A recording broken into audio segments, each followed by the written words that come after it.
Nasib pilu pedagang sempol di Garut, rumah ludes terbakar saat ditinggal berjualan tahu dari orang.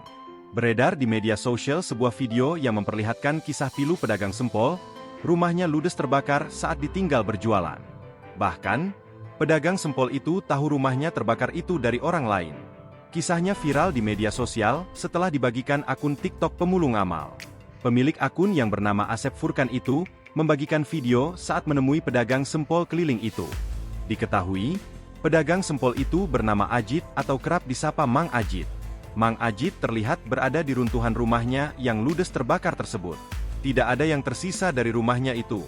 Hanya sebagian tembok saja yang masih berdiri. Mang Ajit mengatakan ia tahu dari orang lain saat ia sedang berkeliling jualan sempol. Raut wajahnya terlihat kebingungan, namun tampak pasrah atas musibah yang terjadi.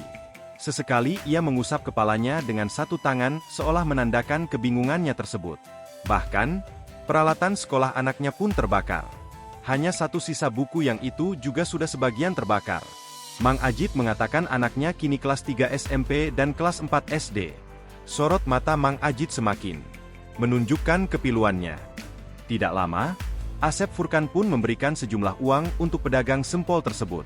Mang Ajit dan istrinya pun terlihat begitu bersyukur dan mengucapkan terima kasih. Bahkan, ia beberapa kali menunduk setelah mendapatkan bantuan tersebut. Selain itu, Asep pun membantu memborong sisa jualan Mang Ajit. Terlihat dalam pikulan jualan Mang Ajit itu masih banyak. Bahkan, pikulan atau gerobak jualannya begitu berantakan lantaran Mang Ajit terburu-buru pulang.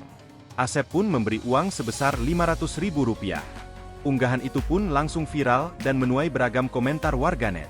Belum diketahui lokasi persis kejadian itu, namun sebagian warganet menyebut kebakaran itu terjadi di Pendeui, Kabupaten Garut, Jawa Barat.